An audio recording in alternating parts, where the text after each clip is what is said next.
Hi, I'm Susan Swain, host of C-SPAN's Q&A, where we spend an hour with nonfiction writers and historians who add context to today's news.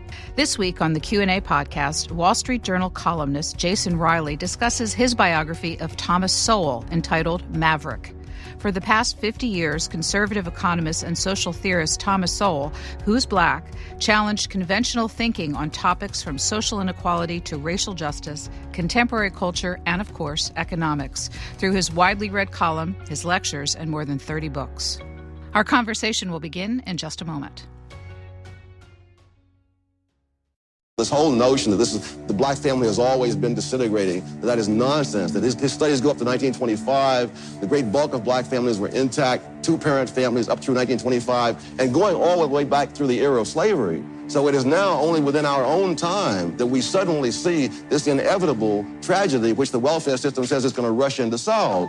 It's been 40 years since the show aired, and Thomas Sowell's writings continue to illuminate. Whether the topic is race, crime, immigration, or so many other subjects, his scholarship remains as relevant as ever. Racists may prefer one race to another, but they prefer themselves to everybody else. Thomas Sowell is a trained economist. He's a sociologist who has written books about virtually every culture that's ever existed. He is a photographer. He is America's greatest contemporary living philosopher. Jason Riley, that is a clip from a documentary you did on the life of Thomas Sowell, and you have actually topped that with a brand new biography of him titled Maverick. Why so much interest on your part in Thomas Sowell's life?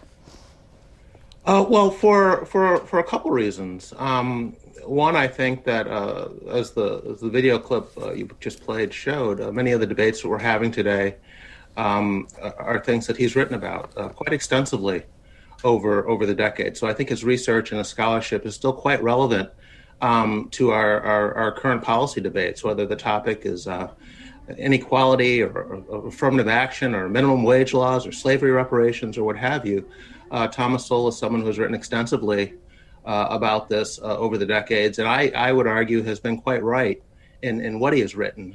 So that is one reason I wanted to write the book and do the documentary. The other reason is I don't think that Sowell is as well known as he should be. I think it's quite unfortunate, if not tragic, that individuals like Ta-Nehisi Coates and Nikole Hannah-Jones and Cornel West are better known than Thomas Sowell. I think he has, quite frankly, written circles around those individuals, maybe around all of them put together. And it's not simply the volume of his work that is unmatched by their own, but also the range and the depth and the rigor of Sowell's thinking is something that I don't think they come close to matching. So one of the reasons I wanted to write the book and do the documentary is to raise awareness about Sowell, particularly to a younger generation that may not have come across his work. If he is lesser known than the people you cited, why is that? Well, I would argue that, today, to use today's parlance, Sowell was canceled. He was canceled a long time ago when he turned to writing about racial controversies, particularly in the 1970s.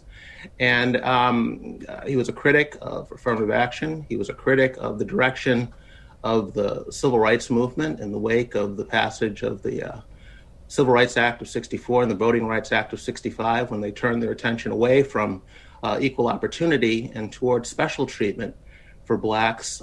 Tom was quite critical of that change in priorities and also of their focus less on self-development, which had been the focus up until then, and more of a focus on integrating political institutions, electing black officials, thinking that if we can just get more of our own into office, so to speak, the rest will take care of itself. Sowell was quite critical of that change in priorities among the black leadership, and he paid a price for that. The people that run the academies, that run the foundations, that control most of the mainstream media tend to be people on the left, and Sowell refused to play footsie with them. He was quite critical. Black leadership in particular told those people in the media in particular that Sowell is not someone you should turn to get his views on these racial controversies. And Sowell was sort of canceled in that sense. And I think that is largely why he is not as well known today as the names I mentioned earlier. You've titled your biography of him Maverick. Tell me about that word, what it means to you, and why he fulfills its definition. Well, I chose that title because Sowell is something, he sort of distinguished himself by doing something that really shouldn't distinguish you as an intellectual or a scholar. And that is simply telling the truth, being honest, following the facts where they lead, even when they lead to politically incorrect conclusions that may make you unpopular. Sowell has not been bothered by such considerations. He has simply done the research, followed the facts, and reported the findings. He has not sugarcoated them, and that is how he has distinguished himself. And unfortunately today, a lot of intellectuals, a lot of scholars put popularity above truth. They put political correctness above simply stating the facts. They're fearful of being called names, of getting a social media mob after them and so forth. And Tom is not someone who has concerned himself with those things throughout his career. And I think that makes him a maverick. And that's why I chose that title. You describe Maverick as an intellectual biography. What will readers get from it? Well, it is a focus on his ideas primarily. I don't spend most of the book talking about his personal life, although I do spend some time doing that. I think that's certainly necessary. Those ideas that he's best known for came from somewhere, and in many cases it was his personal experience, which he has said informed many of his ideas. He had a very interesting upbringing, and I do talk about that in the book, but it is primarily a treatment of his scholarship, what his legacy will be, how he's distinguished himself as an intellectual over the decades. Thomas Sowell is a trained economist. If you were to give people a shorthand way of thinking about his central economic theories, what would that be? Well, he's an empiricist, I guess, is the simplest way to put it. In the tradition of the University of Chicago School of Economics, where he earned his PhD under the guidance of individuals like Milton Friedman and George Stigler. And the Chicago Economics Department distinguished itself by from the MITs or the Harvards of the world with its focus on empiricism. At those other places, economics was more about theory and math. At the University of Chicago, it was more about how economics could be applied to everyday problems, and about in an empirical way, using data, using evidence to analyze everyday problems. And Sowell comes out of that tradition. The first book he wrote was an economics textbook for college undergraduates, and it's full of graphs and explanations of the elasticity of demand and all of that stuff.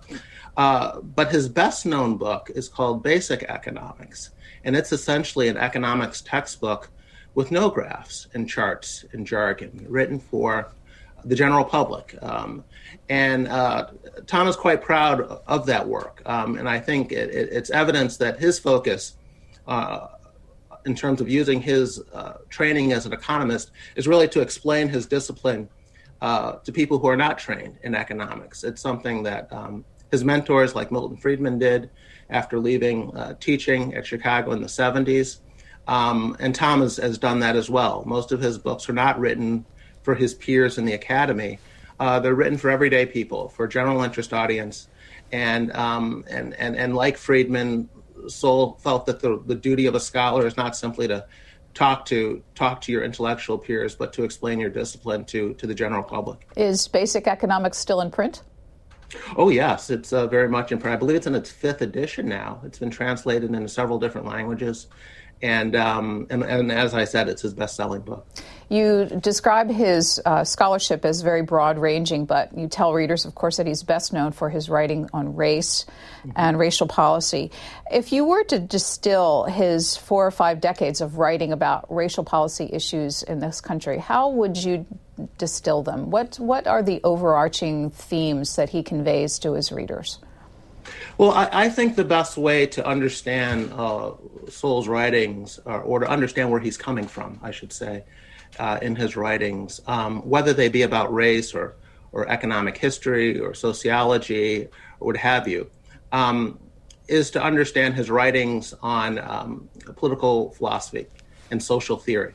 And that book, he lays out that framework in a book called A Conflict of Visions, which is a book about how many of our policy disputes today can be traced to different views of human nature and how the world works. And he defines them as the constrained vision and the unconstrained vision, or sometimes he calls the unconstrained vision the tragic vision. Sometimes he calls the unconstrained vision the utopian vision, and sometimes he calls the constrained vision the tragic vision. And what he's talking about there is, when he uses a term like the unconstrained or the constrained vision, is a view that there are limits to human betterment, that we may want to solve crime or end poverty or racism and so forth, but that's not likely to happen. And so the best that we can do is to put in place institutions and processes that help us deal with problems that we're probably never going to solve entirely. So you may not like war, you may want world peace, but it's unlikely to happen. So you probably should create a defense department and prepare for being attacked and having to use arms to defend yourself. You may want to end crime, but that is probably not going to happen. So you probably need a judicial system, a rule of law, where people can go to have their disputes adjudicated and so forth in the fairest way possible. And he contrasts this view with this unconstrained or utopian view of the world, which says, there are no real limits to human betterment. It's really just a matter of reason and willpower. And we can not only manage these problems that we have today, like poverty or inequality, but we can solve them if we put our minds to it. And Sowell argues that depending on which of these views you hold, it will really tell you a lot about where you're going to come down on any manner of public policies, from tax policy to rent control and to zoning laws and to military spending and so forth. And I think that book, which is part of an informal trilogy that he wrote, the first one was called The Conflict of Visions, and then he wrote a follow-up called The Vision of the Anointed, and a third one called The Quest for Cosmic Justice. And those latter two go into more detail about critiques of the visions themselves. But in the first book, A Conflict of Visions, he's really just laying out this intellectual framework on which to view the world. And I think if you want to understand where Thomas Sowell is coming from on any of the topics that he's writing about, that Conflict of Visions book is the one to read. And he does take a more tragic view, a more constrained view of human nature. And his writings on race, that is entirely evident. And that is what he has been hammering home for decades on the racial issue. And I guess his big takeaway in his writings on race and culture and ethnicity is that racism and discrimination and bias is not an all-purpose or blanket explanation for racial disparities that we see today. And too often when we discuss racism, or when we discuss disparities, I should say, and social inequality, that is the view that people are operating from, that but for racism, we would not have this inequality. But for bias, but for the nefarious actions of third parties, we would not have these racial gaps in education or earnings or employment and so forth. And Tom really takes that to task in his writings over the years, showing that racism still exists and racism can have an impact on these outcomes, but it does not stand up as an all-purpose explanation for the disparities we see today. I want to play a clip of Thomas Sowell. He gave an interview to C-SPAN back in 1990, and he actually talked about this book, A Conflict of Vision. Let's listen to what he had to say about it. What's your favorite book out of the 14? Oh, A Conflict of Visions. Why?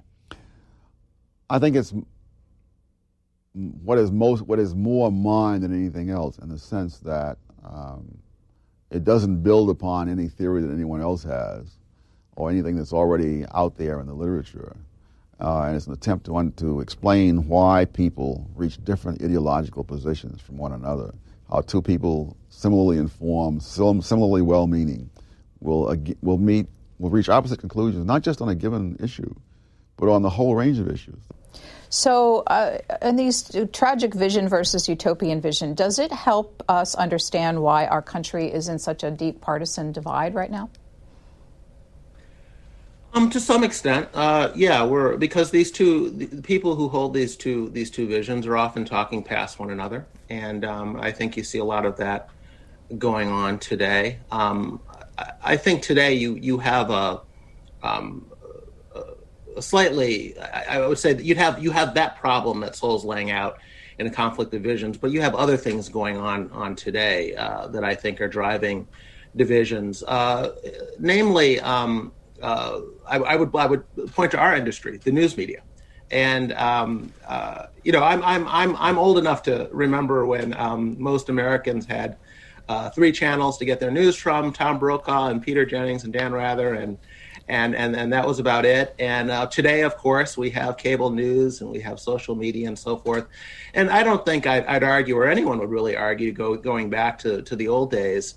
But there has been a cost. There has been a trade-off, and what that trade-off has been that people can tune into news outlets and have their own ideas reinforced over and over again, or they can set up their phone or their computer with a news feed that simply is going to tell them what they want to hear over and over again. And the result of that is that I think people are largely talking past one another. One news service may be focusing on a whole different set of issues, or the same issues in an entirely different way that make them entirely unfamiliar to someone who is not steeped in what they've been saying on that network or through that news outlet over the course of weeks or months and so forth. And so I think when you talk about the divisions that we have today, I think a lot of that is being driven by this sort of proliferation of news outlets that we have, and people tending to tune into what they want to hear. I mean, as a journalist, I sort of out of professional duty flip around when I'm watching the nightly news. I might flip on Fox or flip on MSNBC and flip on CNN and so forth, and do the same things on Sunday mornings. But I think that is increasingly rare in society, and that is, I think, a big part of what's driving a lot of these divisions we have. In Maverick, you report that as early as 1995, Dr. Sowell worried about, quote, truly dangerous prospects of polarization. What was he seeing back then? Well, I think that I say that partly in jest. I mean, but I think he is something of a worrywart, and that's just a personality, and he is a relentlessly pessimistic about the course of the country and the way things are headed. So that was said partly with that in mind. But one thing he has pointed to, and it's interesting because here we are some 40 years later or so, and we're talking about this again, is during the 1980s, during our schools and our education curriculums began stressing multiculturalism to an extent that they hadn't before. And Sowell saw this as a move towards the Balkanization of Americans. And he viewed that as dangerous in an increasingly pluralistic society. When you had the number of the Asian population growing and the Hispanic population growing and so forth, the idea that you would teach children to focus on their differences instead of what brings us together as Americans, he thought was dangerous. And I think that's something that we've come full circle now with critical race theory being pushed in school curriculums, the 1619 Project and so forth. Again, all of these efforts to teach children to focus on their racial differences and their ethnic differences, and you think about where this is headed if this movement succeeds in infiltrating our school curriculum to the extent that they want to, children, second, third, fourth graders, and so forth. So there's this notion out there that America's diversity is its strength.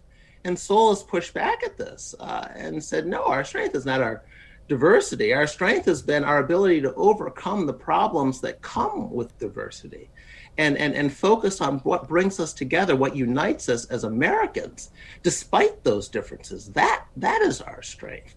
And so Sowell saw where we were headed decades ago in terms of this debate today over critical race theory in schools, I think. Well, just picking up on that theme and understanding his work, if he in fact acknowledges through it that racism exists and it could exacerbate disparities, did his work offer solutions for our society to those problems?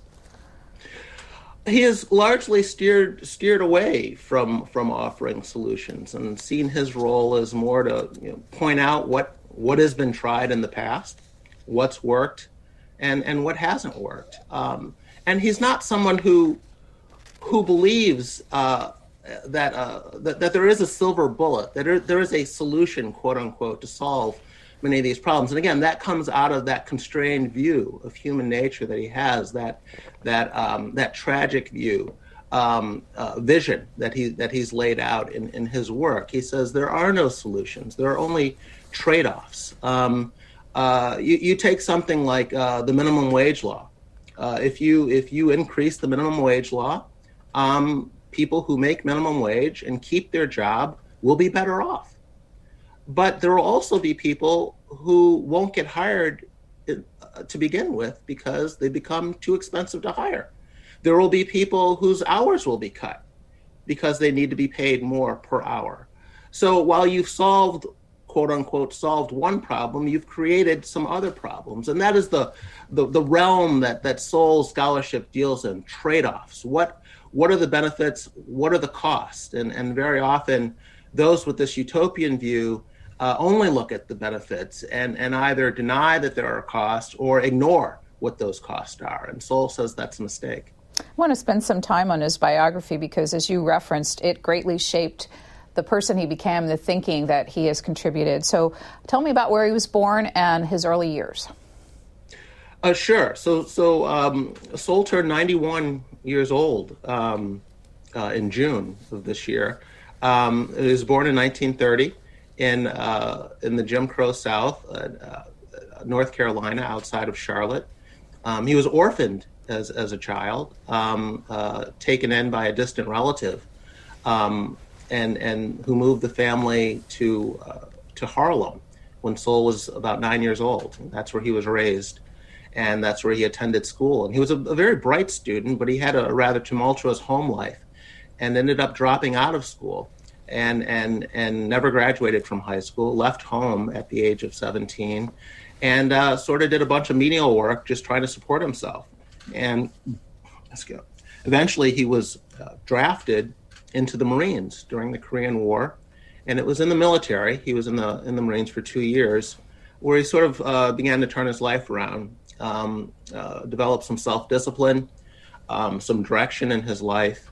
And when he got out of the Marines, he went to night school at Howard University on the GI Bill, and then transferred to Harvard, where he completed his undergraduate degree at the age of 28 years old. So he got quite a late start. And then he went on to Columbia University for a master's, and then on to the University of Chicago for his PhD. Can I jump in before you get too far along? Because there was a character in his early years that you wrote about that I wanted to hear more about his influence, someone by the name of Eddie Mapp. Oh, sure.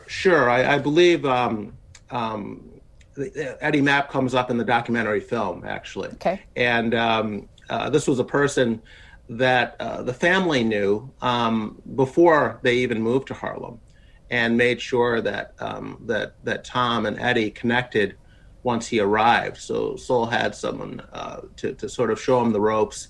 And Eddie Mapp's family was a black immigrant family from the Caribbean.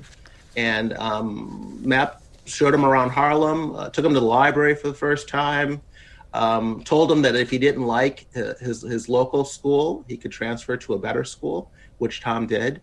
Little things like that. They seem little at the time, but even something as simple as introducing Tom to a library, Tom describes as a life-changing experience. So this was someone who had a huge impact on his life, and it's something he's always remembered and continues to talk about to this day. In his years in the Marine Corps, in the documentary, you also talk about him learning a new skill, which is photography. We have a clip from that, and let's watch that, and I want to talk with you a little bit more about how he's used photography in his work over the years. Thomas Sowell may be an academic by training, but he is not one to rely solely on books. To gather material for his extensive writings on culture and migrations, for example, he became a boots-on-the-ground researcher who traveled the world. As an amateur photographer, he often documented these trips through the lens of his camera.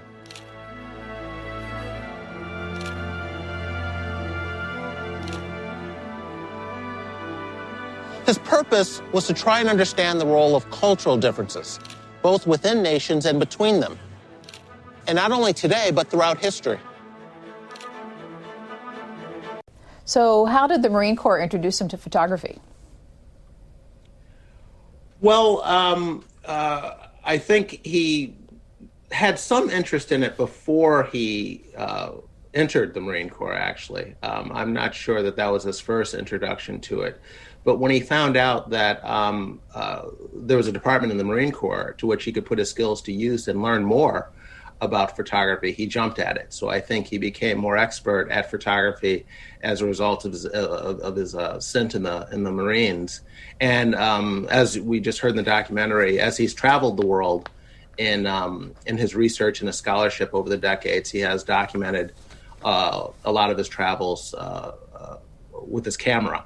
And I'm not a professional photographer and don't know a lot about photography, but I have spoken to people who do and have seen his work, and they tell me that it is quite good, that this is something that Tom Sowell could have become a professional photographer if he had wanted to. It's that good. But I think largely he's used it as an escape from writing and research, a hobby. And so it's something he's turned to take his minds off a lot of the issues that he writes about. I wanted to spend a little bit more time on understanding his path into economics and his path to Harvard. It's not a normal course for someone with a GED to matriculate at Harvard College. So you wrote a sentence that I wrote, it would be difficult to exaggerate the severity of Sowell's learning curve when he entered college. So how did he overcome his education gap and make it to Harvard? Well, as I said, he was always a bright kid and recognized as such by teachers in school, IQ tests and so forth. Tom was bright. He also says that despite being orphaned, never knowing his mother or father, the distant relative that took him in was a great aunt who had 2 adult children, one of whom was married. And so Sowell lived with 4 adults in some of his formative years. And he talks about the importance of that in his language development and his skill development and so forth. We know the literature on only children and how much, and their outcomes versus the kids who come later, the younger siblings. And not only children, but as I say, the firstborn. And Sowell talks about how it was as if he was an only child being raised by 4 adults. And he thinks that gave him tremendous advantages growing up. But he started out as a Marxist in his intellectual thinking, which again would not be uncommon for someone born at the time that he was born. And during a period when blacks were going through what they were going through in America at that time. And he talks about having these menial jobs. This would be in the 1940s in New York City, one of which was as a messenger for Western Union. And he would, which was located down in lower Manhattan in the Wall Street district. And to get home, Sowell would sometimes ride a double-decker bus, which would take him up to Harlem, which means he had to traverse basically the length of the island of Manhattan. And he would just, he would get on the bus. It would go past these fancy shops on Saks Fifth Avenue, and so forth. These ritzy shopping districts, and then it would go past Carnegie Hall, and then it would go up Riverside Drive through a rather wealthy residential neighborhood, and then he would cross this viaduct, and there would be the tenements, and that's where he would get off, and he would say, what just happened? Why did things look like what they looked like down there when I got on the bus and throughout most of my ride, and then they look like this up here.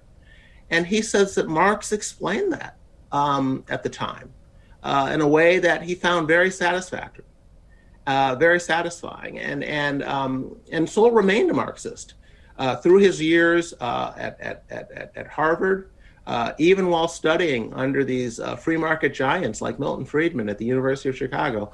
Sowell remained a Marxist, and it was a job in government in the early 1960s that ultimately got him to change his mind about Marxism and socialism in general, working for the government and studying minimum wage laws at the Department of Labor and recognizing the harm that they were doing to the employment prospects, particularly of low-income minorities. And this caused Tom to rethink his whole view of the benevolence of government and government programs in particular when it comes to helping disadvantaged groups. So it was a life experience that really changed his views. But Sowell was, he encountered a lot of incredibly influential and bright people and noteworthy people throughout his studies. He studied under Gary Becker, a Nobel economist at Columbia.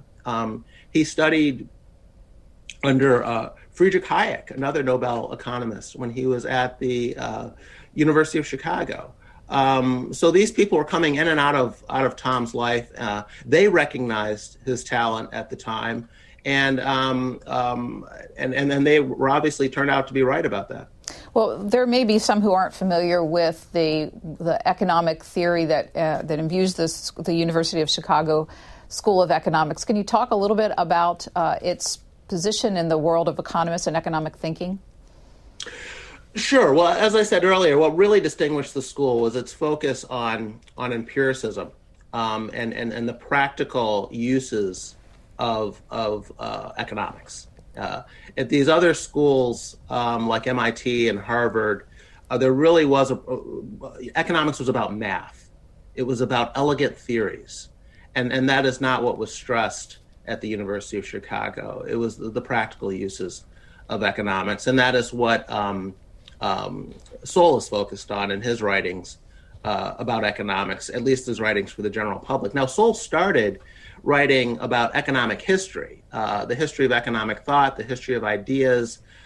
His real expertise are people like Adam Smith and David Ricardo and Thomas Malthus, these classical liberal economists. And that is what Sowell studied initially at the University of Chicago under people like George Stigler, who was also an expert in the history of economic thought. And Sowell taught economics throughout the 1960s at schools like Howard University, where he had attended, as well as at places like Cornell. He would later teach at Amherst and UCLA. So he spent a couple decades in academia teaching economics as well. But in his writings for the general public, his focus has been on the practical uses of economics and really spreading economic literacy. He stresses the importance of economic literacy to people who are not economists. Perhaps you've just answered it, but I'm curious about why someone who was a Marxist in his thinking would apply to a school known for its market focus, and likewise why they would be interested in him as a student. Well, he wanted to study the history of economic thought under George Stigler, which is why he was at Columbia for his master's. And he had planned to stay at Columbia. He went to Chicago because Stigler took a job at Chicago, and Sowell followed him there. That's how he ended up at Chicago. Many people think he went there to study under Milton Friedman, but he didn't. He went there to study under George Stigler, and Friedman was already at Chicago. And Sowell did study under Friedman. Everyone had to take a price theory course that Friedman taught.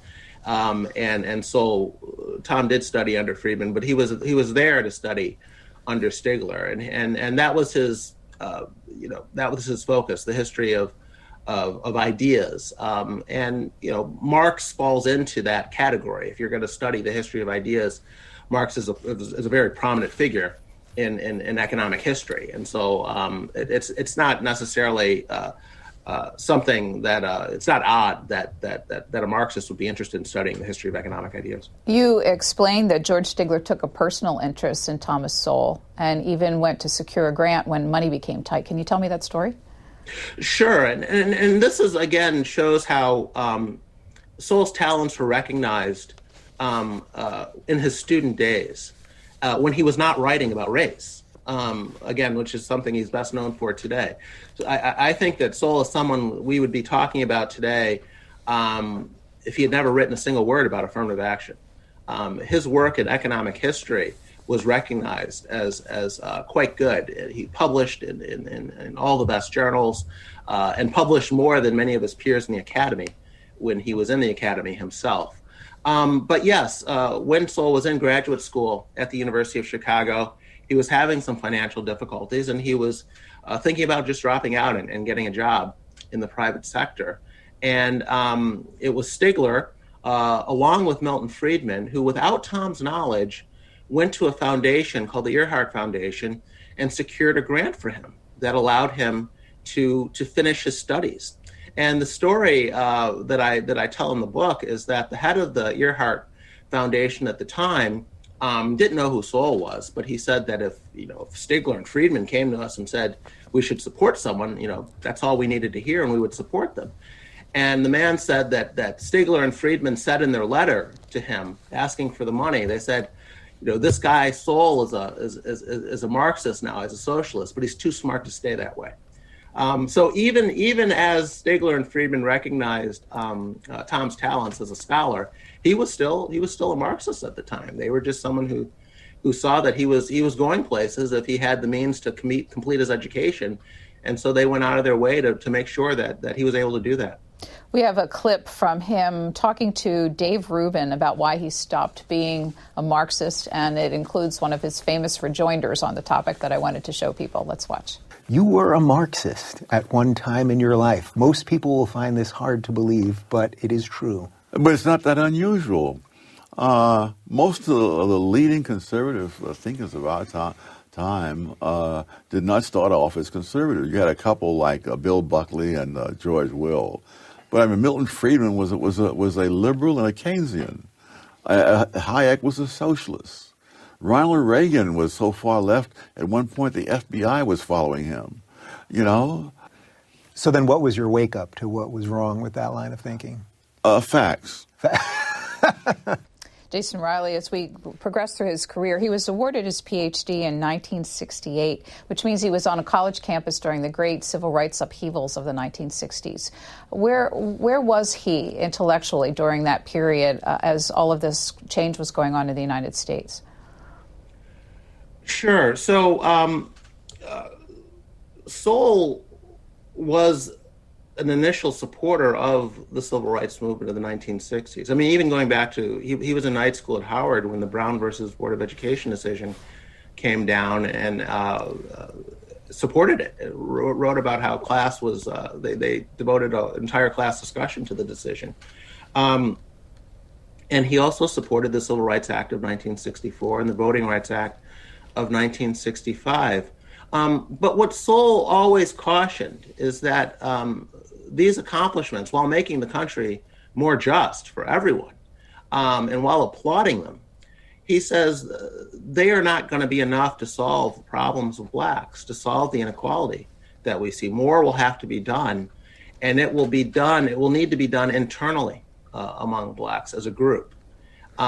He's often said that the problems of blacks amount to more than what whites have done to them or are doing to them. And so while he applauded these Supreme Court decisions or the passage of this legislation, he was very cautiously optimistic about how much good it would do in the end. But you mentioned about where he was in the 1960s, and where he was teaching on college campuses. As you mentioned, they were changing dramatically at the time. There was a civil rights movement going on. There was a women's rights movement going on. There was an anti-war movement going on. There was a gay rights movement going on. And Sowell was rather old school and in terms of what he thought the point of a college education should be. You're here to learn. I'm here to teach. No, you cannot be excused from class to go to an anti-war protest. No, we're not going to spend all class discussing the latest newspaper headlines. I'm here to teach economics. That's what we're talking about. He was also a very tough grader. He wanted to teach the way he had been taught, and that was becoming increasingly difficult to do in the 1960s. And I think that's part of the reason Sowell ultimately left teaching. It had been his first love. It's what he wanted to do. His first love was not research, not writing books. It was teaching. Classroom teaching is what he wanted to do. But that became increasingly difficult in the 1960s. He was at Cornell during the big student protest in the late 1960s, when you had armed students on campus occupying student buildings and so forth. And I think that was the real breaking point for him. And he would remain in teaching throughout the 1970s, but I really think he had one foot out the door. He was spending less and less time in the classroom, more time in think tanks, and becoming more of a public intellectual. And by the end of the 70s, he was done entirely. He left UCLA and joined the Hoover Institution at Stanford University in 1980, where he had no teaching duties and could devote all of his time to research and writing books, and that's what he's been doing ever since. What should people know about the Hoover Institution? It's a think tank. Started with a focus on foreign policy. Hoover is named after the former president, but has broadened its scope.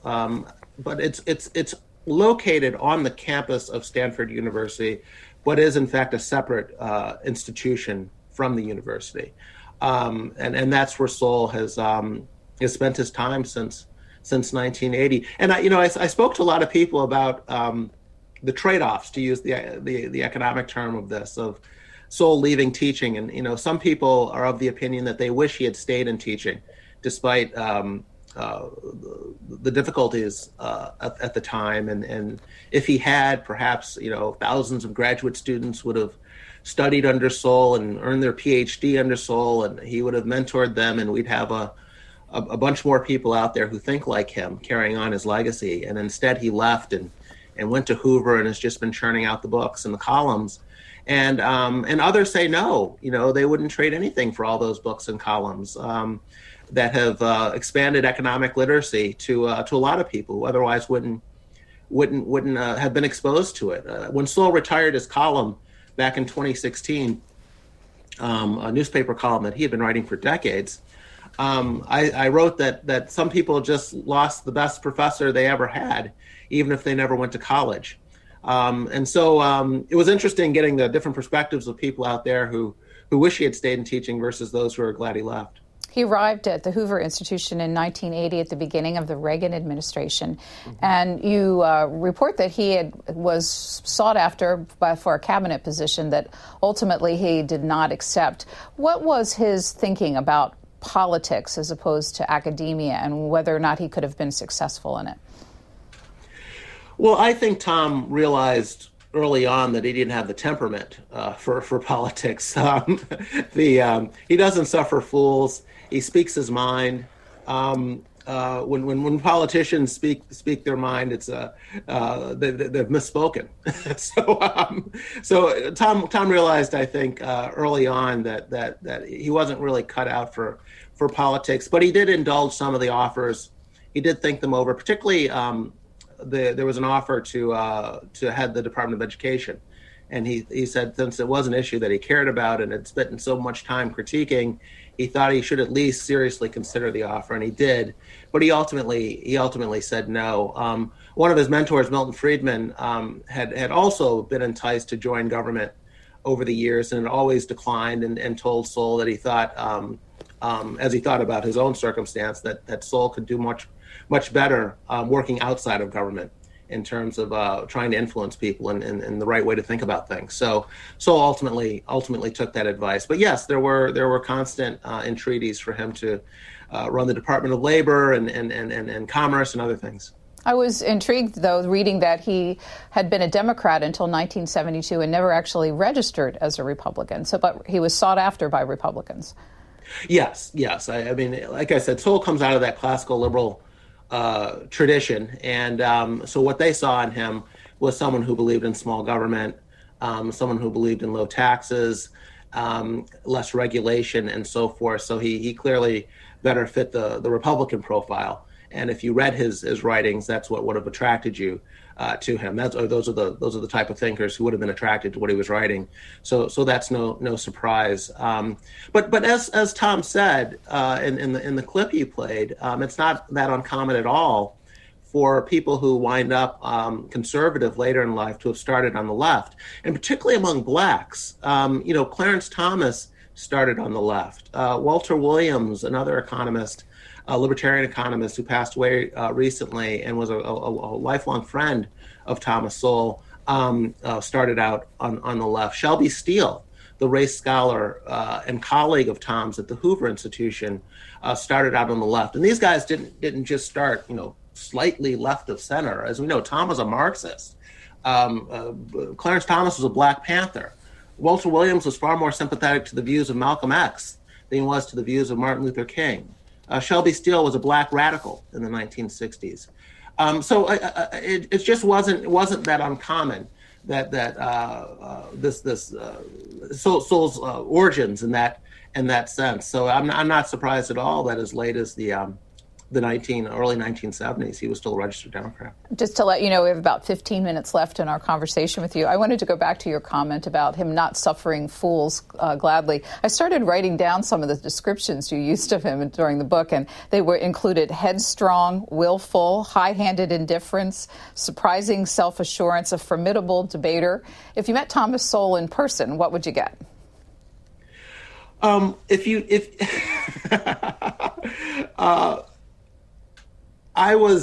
It's hard for me to think of meeting him without knowing who he was and having read him, because that's how I met him. And so I was already quite intimidated because he was such a towering intellect when I first met him. But he did put me at ease. I mean, he was very funny. He tells a lot of jokes. He can be very self-deprecating. But in terms of his scholarship, and that's where those the terminology that I used is really in reference to his scholarship, and that is where I believe he is extremely confident. He knows his material, and he's someone who can sniff out sloppy thinking and sloppy reasoning from miles away, and you're just not going to get it past him. And again, I think it goes back to that rigorous empiricism that he's been trained in, and it was maybe simply hardwired for before he ever ended up at the University of Chicago. You talked about the longevity of his column. How did it get started, and at its height, how many newspapers carried it? Well, I believe it was well over 150 newspapers at its height. He started writing op-ed pieces in the 70s for newspapers. He used to write pieces for the New York Times and the New York Times Magazine, actually. When we think about the New York Times today, and you're very unlikely to read something from the likes of Thomas Sowell or anything sounding like a Thomas Sowell in the New York Times today. But back in the 1970s, they did seek out wider points of view. And Tom was one of the people that they turned to. So Sowell wrote 5,000, 6,000, 7,000 word essays in the New York Times Magazine back in the 1970s.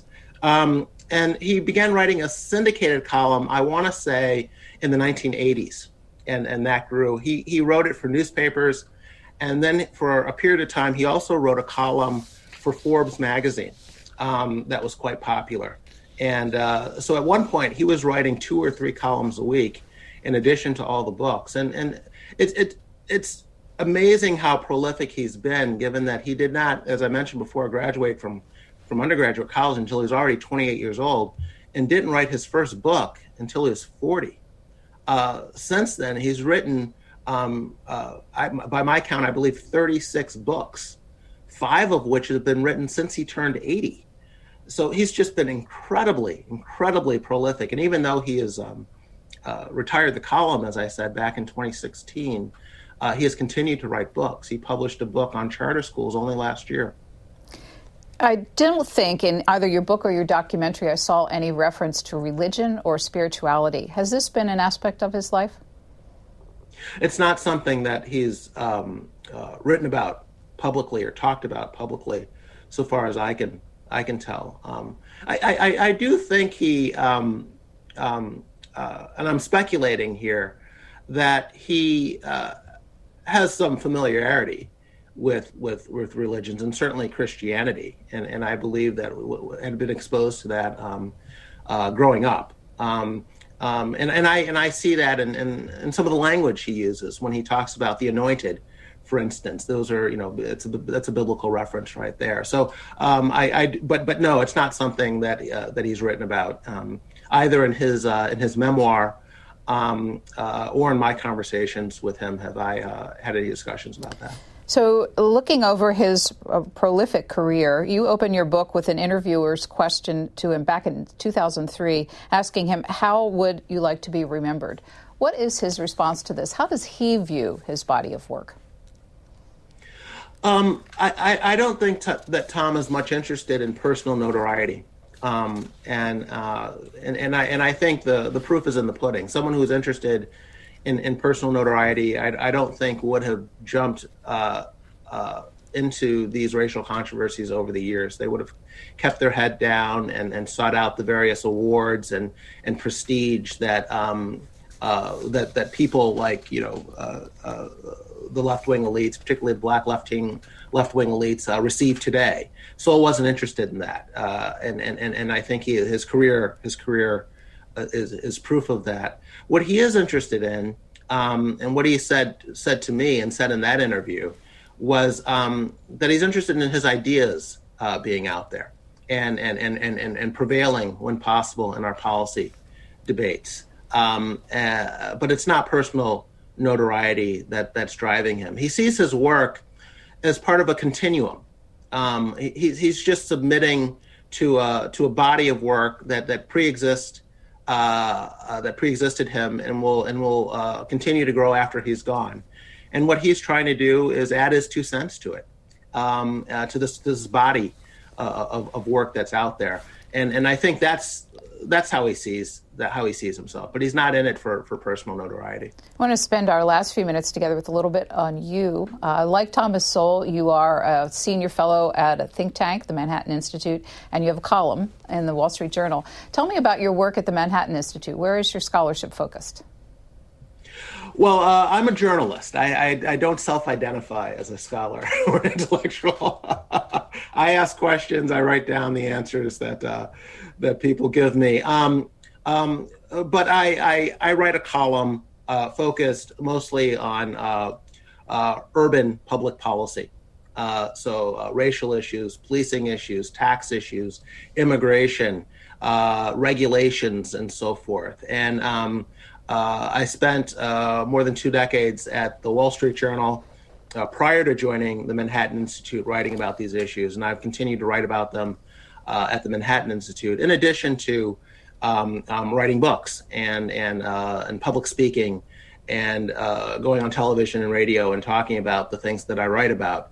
So it's really a more of a journalist in residence than I am a scholar in these areas. But Sowell's work has informed my thinking for a very, very long time. He's someone I first discovered back in college in the early 1990s when I was on the school newspaper and having a discussion with some colleagues about affirmative action. And someone said, Jason, you sound like Tom Sowell. And I said, Tom who? And the person wrote down the name of a book by Sowell on a sheet of paper, and I went to the school library that evening and checked it out and read it in one sitting, and went back the next day and checked out the library's entire Thomas Sowell oeuvre, and have been hooked ever since. And I first got to meet him in the mid-1990s after I joined the Wall Street Journal editorial page, and he would come through New York on book tours and meet with editorial boards of newspapers, and that's how I first got to meet him. And then I later went out to Hoover and wrote up a profile of him for the newspaper, and that's when we sort of struck up an acquaintance that has endured ever since. And I was quite shocked that he didn't have a biographer, and not shocked that he didn't particularly want one. So I set about over a course of about a decade trying to get him to let me write this biography. He told me to go ahead and write it without his cooperation, but I wanted his cooperation, and I didn't think a lot of other people would talk to me unless I had it.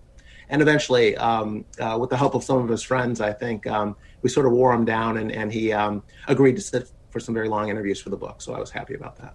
If your book or this conversation has intrigued people to learn more about Thomas Sowell's work, where would you recommend that they start? That's a vast body of work to dig into. Sure. If you don't know anything about Tom and his writings, he published a book in 2011, I believe, called The Thomas Sowell Reader. And it's a collection of columns, book chapters, longish essays on all manner of topics: economic history, culture, race, migration, intellectualism. And it gives you a nice sampling of Tom's work. And so you might want to start there. And then if you want to dig a little deeper, the book A Conflict of Visions, I think, is the book that really explains the framework in which he's operating when he's writing about any number of topics. So that's another one you might want to check out. So last question for you. You described Thomas Sowell as thinking of his work as being on a continuum, and we talked about some of his intellectual forebears. What about work being done now? Who are the inheritors of the kind of thinking that Thomas Sowell contributes? Well, I would look to basically, if you name a black conservative, they've probably been influenced by Thomas Sowell. He's just been around that long, and he's been that prolific that it would be hard to find a black conservative who hasn't been probably significantly influenced by Tom's writings. But I think you see in academics like Glenn Lowry and John McWhorter, you see Thomas Sowell's thinking. I think in younger writers like Coleman Hughes and Wilfred Riley, you see some of Thomas Sowell. So he's had an impact. I think he certainly had an impact, not as big an impact as I think he should have, and that I want him to have, which is why I wrote the book and did the documentary. But he has made his mark. Jason Riley's book is called Maverick, the biography of Thomas Sowell. Thank you very much for giving C-SPAN an hour. Appreciate your time. Thank you. Thanks for listening to C-SPAN's Q&A, and subscribe to us wherever you get your podcasts so you'll never miss an episode. And while you're there, please take a minute to rate and review us. You can also send us an email about Q&A at podcasts@c-span.org. Send me your questions, your comments, or ideas. Your feedback is welcome.